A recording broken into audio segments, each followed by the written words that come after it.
할렐루야. 네. 지난 한 주간 동안 잘 지내셨지요? 네. 감사하게도 어제는 저희 장로님 또 권사님들께서 함께 모여서 저희가 간판을 교회 입구에 보면 교회 이렇게 큰 간판이 있는데 도로가 확장되고 나서 간판을 떼어다가 어제 전문가 한 사람도 없는 저희 교회 성도만으로 간판을 세웠습니다. 수고해 주신 모든 분들께 감사드리고, 역시 교회 일은 성도들이 직접 할 때 내 땀과 내 수고와 내 눈물이 있어 그걸로 교회가 세워질 때 그게 은혜가 됩니다. 수고해 주신 모든 분들께 감사드립니다. 할렐루야. 위대한 변화의 증거, 위대한 변화의 증거, 이런 제목으로 같이 은혜 나누겠습니다. 오늘 함께 읽은 말씀은 하나님의 용서를 받은 사람은 어떤 삶을 살게 되는가, 이것을 우리에게 잘 보여주는 시편입니다. 오늘 읽은 말씀은 다윗의 시인데, 시편 51편 맨 꼭대기에 보면 이런 말이 적혀 있습니다. 어떻게 되어 있느냐? 다윗의 시, 인도자를 따라 부르는 노래, 이렇게 되어 있습니다.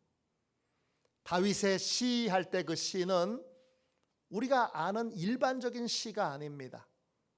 이 시는 히브리어로 미즈모르, 뜻은 멜로디, 선율, 이런 뜻입니다. 어원은 자마르인데 하나님을 찬양하기 위해 음악을 만들다, 이런 뜻이에요. 즉 다윗의 시는 시가 아니라 노래로, 찬양으로 부르는 노랫말입니다. 이 노랫말은 개인이 부르는 노래가 아닙니다. 그 다음에 뭐라고 나오느냐? 인도자를 따라 부르는 노래, 그렇게 되어 있어요. 인도자, 히브리어로 나차크입니다. 뜻은 성가대 지휘자란 뜻이에요. 즉 성가대가 부르는 찬양이라는 겁니다. 예배 시간에 성가대가 이 찬양을 부르는 거예요. 여기까지는 그렇구나, 이해가 되는데 그 다음은 무척 놀랍습니다. 이 노랫말을 다윗이 언제 썼는가, 어떤 상황에서 썼는가, 이게 나옵니다. 어떤 상황입니까? 그 다음에 나오는 내용을 보십시오. 다윗이 밧세바와 동침한 후 선지자 나단이 그에게 왔을 때, 그때 회개했던 기도문을 찬양으로 만든 겁니다. 그때는 언제예요? 다윗의 인생의 최악의 순간입니다. 지우고 싶은 순간, 감출 수 있으면 감추고 싶은 순간입니다. 그런데 정말 놀라운 것, 다윗이 제일 감추고 싶은 인생의 수치와 오점의 시간을 떠올리게 만드는 회개 기도를 찬양으로 만들어서 성가대가 예배 때 이 찬송을 자주 불렀다는 것입니다. 저는 이 부분에 전율을 느낍니다. 저는 이 부분에 다윗의 위대함을 느낍니다. 정말 대단한 분이셨구나 느낍니다. 도대체 어떤 상황에서 다윗에게 어떤 일이 벌어졌습니까? 다윗의 시대의 봄은 전쟁의 시간입니다. 전쟁은 꼭 봄에만 합니다. 봄이 왔다는 건 전쟁을 한다는 뜻입니다. 왜 봄에만 전쟁을 했느냐? 나머지 계절은 농사짓고 또 군대 기르고 훈련하는, 전쟁을 준비하는 시간으로 썼기 때문입니다. 다윗은 일생 동안 전쟁터에서 삶을 보냈습니다. 그는 전쟁의 영웅이었고 전쟁을 통해 이스라엘의 영토를 크게 확장시켰고 나라를 번영하도록 만들었습니다. 그는 어떻게 전쟁을 이끌었느냐? 맨 선두에서 군대를 지휘했습니다. 맨 앞에서 적군을 향해서 달려갔고 가장 먼저 적의 방어벽을 허물었던 사람이 다윗입니다. 화살이 피처럼 쏟아지는 적진을 뚫고 나를 따르라 그러면서 앞장서서 달려가 맨 앞에서 적진을 허물었던 사람이 다윗입니다. 이런 다윗에게 변화가 생겼습니다. 왕이 된 후에도 여전히 변함없이 전쟁을 나가던 다윗이 어느 날부터 전쟁에 나가지 않게 되었습니다. 장군들이 부탁했겠죠. 이제 왕이시여, 왕은 예루살렘 성에 머물러 계시고 예루살렘 성을 지켜주십시오. 전쟁은 저희가 하겠습니다. 이제 전쟁의 때에도 다윗은 예루살렘 성에 머물러 있게 됩니다. 동료들은, 부하들은 다 전쟁터에 나가 있습니다. 남자들은 거의 전쟁터에 나가 있는데 홀로 예루살렘에 남아 있습니다. 이런 휴식의 시간에 유혹은 찾아오게 됩니다. 바쁜 일상에 쫓길 때에는 유혹이 덜한데 없는 건 아닙니다.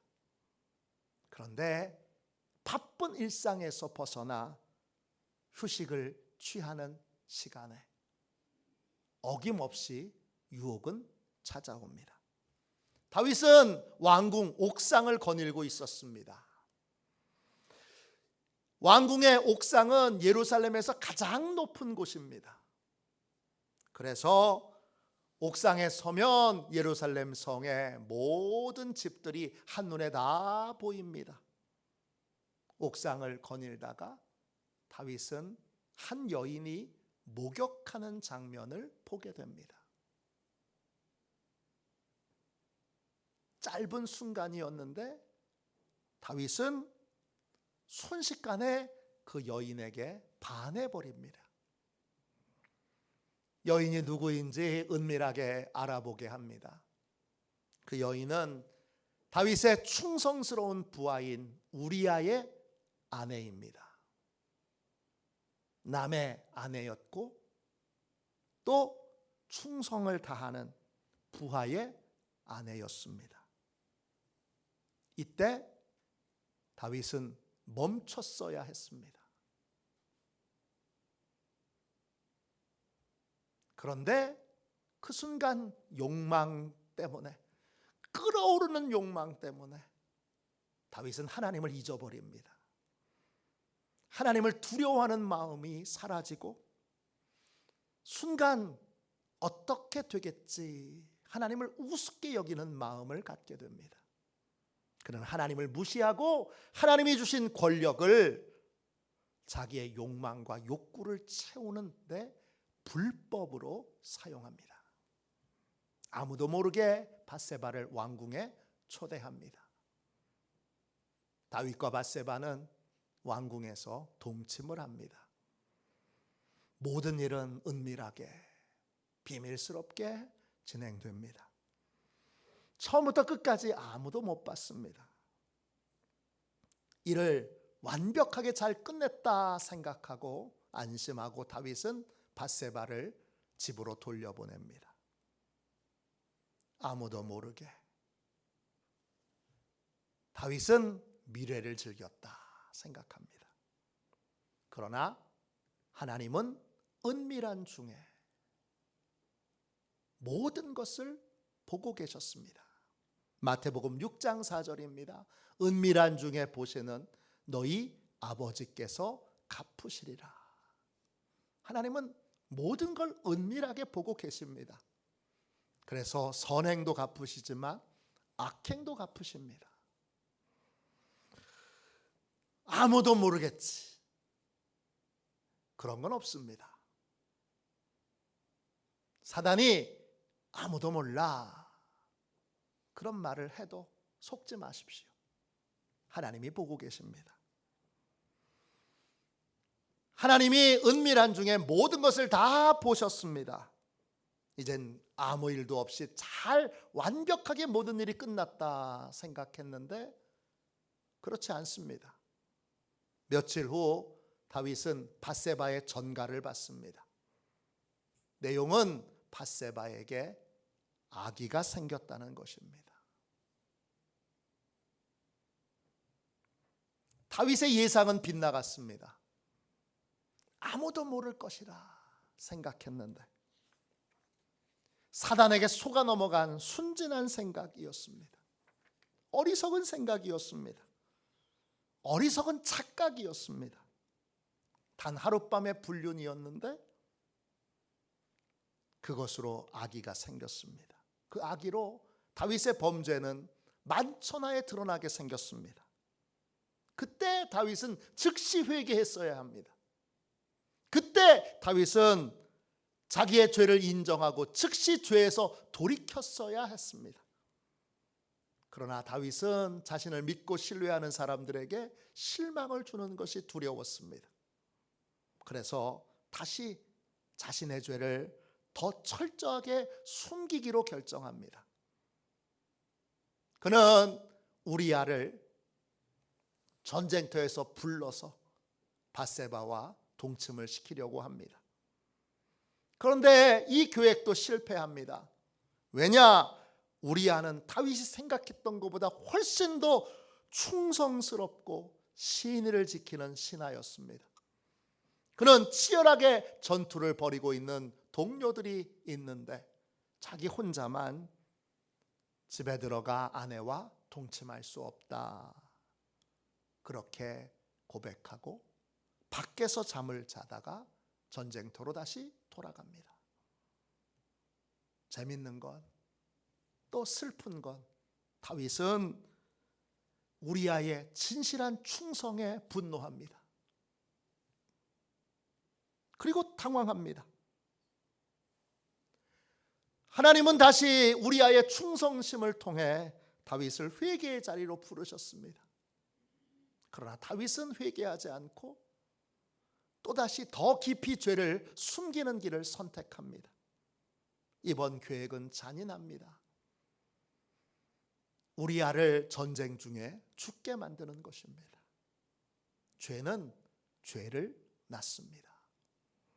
죄를 숨기려고 들면 죄는 더 커지고 더 깊어지고 우리의 인격과 인생을 파괴합니다. 다윗은 요압 장군에게 편지를 보냅니다. 편지의 내용은 우리아를 치열한 전쟁터 맨 앞에 세워서 죽게 만들라는 것입니다. 다윗은 살인을 지시합니다. 여기서 우리는 회개하지 않을 때 죄가 우리의 인격을 얼마나 망가뜨릴 수 있는지, 얼마나 끔찍하게 파괴할 수 있는지를 깨닫게 됩니다. 다윗이 이런 사람이 아니잖아요. 다윗은 하나님의 마음에 합한 사람이었습니다. 그런데 자기 체면 때문에 그는 죄를 숨기게 되면서 충성스러운 부하, 충직한 부하, 자기를 위해서 목숨도 내놓을 수 있는 우리아를 거리낌 없이 죽입니다. 그는 점점 더 괴물이 되어가고 있습니다. 그는 음흉해졌고 잔인해졌습니다. 회개하지 않은 죄는 우리의 인격을 이렇게 파괴합니다. 죄의 문제를 해결할 수 있는 유일한 길은 하나님께 나와 회개함으로 용서받는 것뿐입니다. 하나님이 가려주셔야 죄는 가려집니다. 우리아의 장례가 끝나자 다윗은 밧세바를 왕궁으로 불러서 자기 아내를 삼습니다. 우리아의 아내가 아니라 재혼했기 때문에 다윗의 아내입니다. 그런데 성경은 밧세바를 다윗과 재혼했음에도 불구하고 끝까지 우리아의 아내 이렇게 씁니다. 마태복음에서 밧세바를 소개할 때 다윗의 아내 이렇게 부르지 않고 우리아의 아내 이렇게 부릅니다. 하나님이 이 재혼을 허락하지 않으신 것입니다. 다윗과 재혼하여 밧세바는 왕비 흉내를 내고 있지만 하나님이 보시기에는 여전히 그녀는 우리아의 아내입니다. 죄의 문제를 해결할 수 있는 유일한 길은 하나님 앞과 사람들 앞에서 자기의 죄를 인정하고 고백하는 것입니다. 잘못한 것을 속이지 말고 정직하게 인정해야 합니다. 죄를 인정하면서 받게 되는 고통, 그거 견뎌내야 합니다. 솔직하게 죄를 드러내므로 받게 되는 고통이 두려워서 죄를 끊임없이 끝까지 감춘다면 우리는 죄에게 종로로 타는 괴물이 될 것입니다. 하나님은 나단 선지자를 다윗에게 보냅니다. 나단 선지자를 통해서 다윗이 얼마나 영적으로 무너졌는지를 스스로 깨닫게 되기를 하나님은 원하셨습니다. 나단은 다윗 앞에서 비유로 이야기를 하나 합니다. 나단이 한 이야기는 부유한 사람이, 부자가 가난한 사람의 암양을 한 마리 빼앗은 이야기입니다. 부유한 사람에게는 소와 양이 많습니다. 반면에 가난한 사람에게는 작은 새끼 암양 한 마리뿐입니다. 그런데 부잣집에 손님이 오자 이 부자가 자기 양과 소는 그냥 두고 가난한 사람의 암양을 뽑아서 그걸 죽여서 손님을 대접합니다. 그 이야기를 듣고 있던 다윗이 벌떡 일어나서 부들부들 떨면서 분노하며 그 가지고 있던 지휘봉을 치면서 이렇게 말합니다. 사무엘하 12장 5절 6절입니다. 여호와의 살아계심을 두고 맹세하노니 이 일을 행한 그 사람은 마땅히 죽을 자라. 그가 불쌍히 여기지 아니하고 이런 일을 행하였으니 그 양 새끼를 4배나 갚아 주어야 하리라 한지라. 다윗은 선명하게 판결합니다. 부자는 죽어 마땅합니다. 부자는 가난한 자를 불쌍히 여기지 않았습니다. 부자는 자신의 죄에 대하여 최대한 최소 4배 이상의 고통을 겪어야 합니다.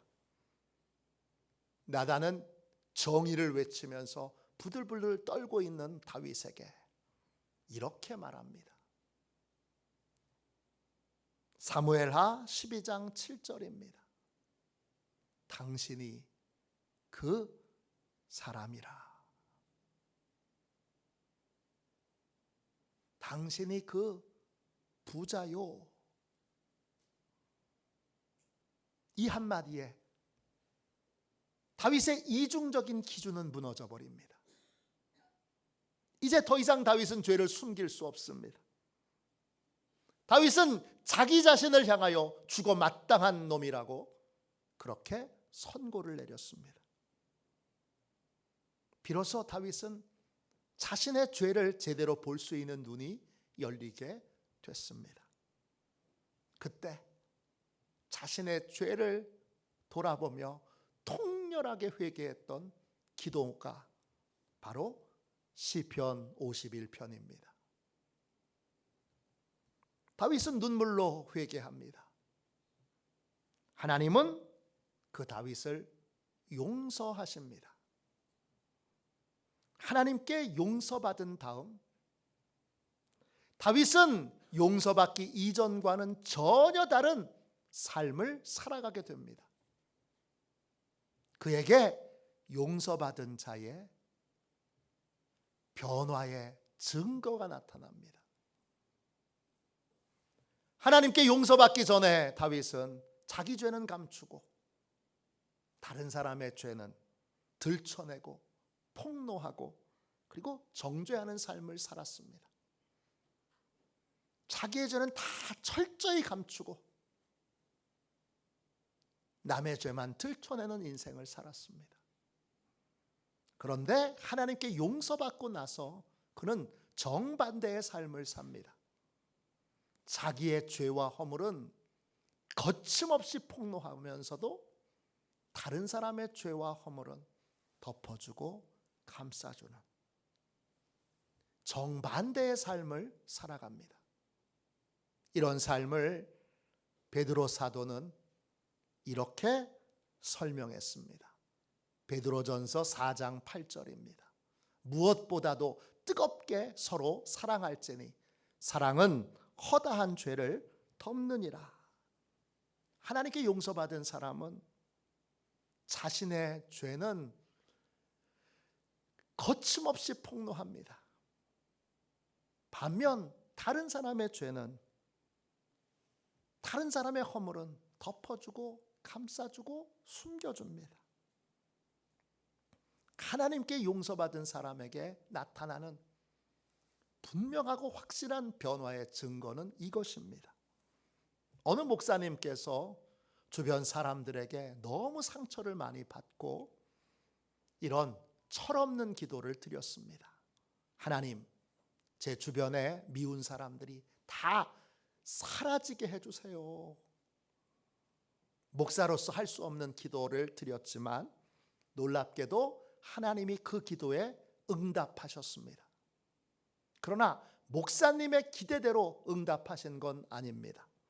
어느 날 목사님이 주변을 돌아보니 자기 주변에 정말 미운 사람이 한 사람도 없었습니다. 미웠던 사람들이 다 떠나가 버린 것이 아니라 목사님이 달라졌습니다. 십자가의 은혜가 실제가 되니까 목사님 자신이 변화되었고 목사님의 눈이 달라지게 된 것입니다. 도저히 용서할 수 없는 자신을 용서하기 위해 십자가에서 생명을 아끼지 않고 내어주신 예수님의 사랑이 실제가 되니까 누구도 미워할 수 없게 됐습니다. 모두가 사랑스럽게 여겨지게 됐습니다. 하나님의 용서를 받으면 내 죄에 대해서는 엄격해집니다. 왜냐? 다시 죄에게 종노릇하면 안 되기 때문입니다. 반면 용서의 은혜를 받았기에 다른 사람의 죄와 허물에 대해서는 긍휼과 자비를 베풀어 줍니다. 이런 변화가 용서받은 자에게 나타납니다. 그 대표적인 예가 다윗입니다. 다윗은 자신의 죄와 허물이 드러나는 회개 기도를 찬양으로 만들어서 공예배 시간에 부르게 합니다. 그러면 모든 사람이 잊고 있다가 다윗이 어떤 허물과 죄가 있는지를 다시 기억나게 됩니다. 그가 얼마나 비열했고 그가 얼마나 잔인했고 그가 얼마나 악했는지 이걸 떠올리게 만드는 회개 기도가 찬양으로 울려 퍼질 때 맨 앞에 앉아서 그 찬양을 듣고 있는 사람이 다윗입니다. 왜 그랬을까요? 하나님께 용서받은 사람은 과거의 죄가, 용서받은 죄가 더 이상 수치나 부끄러움이 아닙니다. 왜? 용서받았기 때문입니다. 중요한 건 이제 죄가 드러나는 것이 아니라 이전과 동일한 죄를 반복해서 저지르지 않는 것이 중요합니다. 그래서 공개적으로 자신의 죄와 허물이 떠오르도록 만드는 회개 기도를 찬양으로 성가대에서 부르게 만든 것입니다. 그걸 통해서 어떤 유익을 다윗이 얻었습니까? 그는 회개의 중요성을 잊지 않게 됐습니다. 그는 어떤 죄든지 회개하지 않고 다시 죄를 감추고 숨기는 삶을 살 때 또다시 자신이 괴물이 될 수 있다는 사실을, 가장 비열하고 가장 더러운 인간이 될 수 있다는 걸 기억했습니다. 그리고 그걸 경계하기 위해 작은 죄라도 진심으로 회개하도록 회개 기도문을 찬양으로 만들어서 함께 부르게, 성가대가 부르게 만들었던 것입니다. 둘째, 어떤 유익이 있습니까? 용서의 은혜를 잊지 않게 됩니다. 다윗은 누구입니까? 그는 용서받은 자입니다. 용서받은 자는 교만에 빠질 수 없습니다. 다윗은 수많은 혁혁한 공원을 세운 업적이 많은 왕입니다. 그럼에도 불구하고 그는 교만에 빠지지 않았습니다. 왜냐? 자랑할 것이 하나도 없는 용서받은 죄인인 것을 늘 기억했기 때문입니다. 그는 간음한 사람이었습니다. 그는 살인자였습니다. 그런데 하나님이 놀라운 긍휼과 사랑으로 용서해 주셨습니다.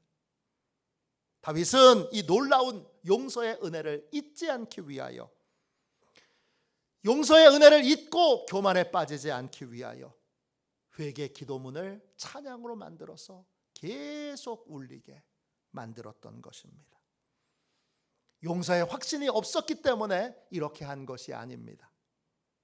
용서의 은혜를 잊지 않기 위하여 그렇게 한 것입니다. 시편 51편은 스스로 용서의 은혜를 잊어버리고 교만에 빠지지 않도록 다윗이 만들어 놓은 은혜의 장치였습니다. 기억하기 위하여, 회상하기 위하여, 잊지 않기 위하여 그는 성가대를 통하여 회개 기도문을 찬양으로 부르게 만들었던 것입니다. 아무리 큰 죄를 저질렀어도 진심으로 회개하면 하나님은 반드시 용서하십니다. 하나님의 용서받은 사람은 더 이상 죄에게 종노릇하지 않기 위하여 자신의 죄를 부끄러워하지 않고 공개합니다. 난 아무것도 아닙니다. 나는 나쁜 놈입니다. 나는 하나님의 용서를 받기 전에 끔찍한 죄를 저지른 자입니다. 그렇게 스스로 공개합니다. 예수님의 수제자 베드로는 예수님을 3번이나 모른다고 부인했습니다. 한 번은 그냥 부인하고, 두 번째는 맹세하여 부인하고, 세 번째는 예수님을 저주하며 부인했습니다. 근데 중요한 건 부인하는 자리에 베드로 외에는 예수 믿는 자가 한 사람도 없었습니다. 베드로만 입을 꾹 다물었다면 아무도 모를 일입니다. 그런데 초대교회 모든 성도들이 베드로의 이 부인을 다 알았습니다. 어떻게 알았죠? 베드로의 입을 통하여 고백을 들은 것입니다. 베드로는 초대교회 어떤 사람입니까? 죽은 자도 살려냈던 권능의 지도자입니다. 그런데 사람들이 추앙하려고 들면, 사람들이 베드로를 마치 대단한 그러한 사람으로 여기려고 하면 베드로는 어김없이 예수님을 3번 부인했던 자신의 죄를 자백하고 고백하고 자신이 얼마나 허물과 죄가 많은 사람인지를 고백합니다. 그걸로 교만에 빠지지 않도록, 그걸로 다시 죄를 반복하는 삶을 살지 않도록 그걸 방패 삼았던 것입니다. 한 서양 선교사가 중국에 들어가서 중국어로 된 성경을 번역하게 됐습니다. 이 성경을 번역하는 선교회를 우리가 위클리프 선교회라고 부릅니다. 이 선교사님은 중국어 학식이 뛰어난 학자 한 사람을 초대하여 그의 도움을 받습니다. 이 중국 학자는 유학을 연구하는 유생으로 선교사와 매일 만나서 신약 성경을 읽으면서 가장 적합한 중국어를 찾아주었습니다. 성경 번역이 몇 년에 걸쳐서 이루어지고 드디어 성경 번역이 끝났습니다. 중국 학자에게 기독교에 대한 소감을 물었습니다. 그러자 그가 이렇게 말했습니다. 한 번만이라도 좋으니 기독교인을 만나보았으면 좋겠습니다. 어이가 없어서 선교사가 이렇게 말했습니다. 내가 바로 기독교인이요. 그러자 이 중국 학자가 눈을 크게 뜨고 선교사를 물끄러미 바라봅니다. 한참을 바라보고 나서 고개를 절레절레 흔들면서 이렇게 말합니다. 아닙니다. 당신은 기독교인이 아닙니다. 나는 그동안 당신과 오랫동안 함께 일을 했는데 그동안에 당신은 남에 대하여 나쁘게 말했던 적이 여러 번 있었습니다. 성경에는 그렇지가 않습니다. 내 이웃, 내 원수를 사랑하라고 했습니다. 또 사랑은 허다한 죄를 덮는다고 했습니다. 사랑하면서 악평을 할 수는 없습니다. 당신은 때때로 걱정과 염려 때문에 초조해한 적도 많습니다. 저는 당신이 기쁨으로 충만한 순간을 보지 못했습니다. 기독교인은 결코 당신과 같지는 않았을 것입니다. 만약 당신이 정말 기독교인이었다면 나도 당신을 보고 기독교인이 되고 싶었을 것입니다. 이 말을 듣고 선교사는 크게 당황합니다. 그리고 중국 학자 앞에 겸손히 자신의 잘못을 고백하고 집으로 돌아와 하나님 앞에 진심으로 회개하게 되었습니다. 하나님께 용서받은 사람에게는 용서의 분명한 증거가 삶에 나타납니다. 용서받은 사람은 다시 죄에게 종노릇하려고 하지 않습니다. 그래서 자신의 과거의 죄, 용서받은 죄를 남김없이 인정하고 고백합니다. 회개의 중요성을 잊지 않기 위하여, 또 용서의 은혜를 잊지 않기 위하여, 또 교만에 빠지지 않기 위하여 자신의 죄와 허물을 공개적으로 고백하고 인정합니다.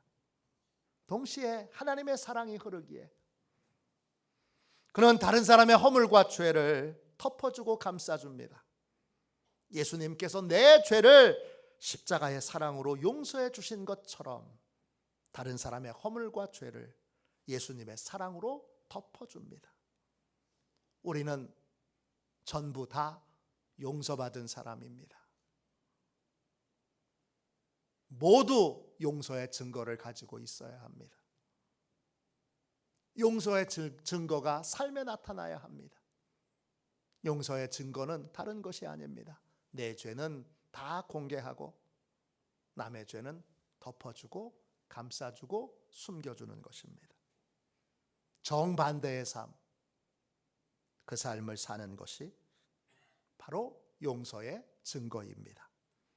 거룩함과 사랑이 흘러넘치는 하나님의 용서를 누리는 저와 여러분이 되시기를 주님의 이름으로 축원합니다.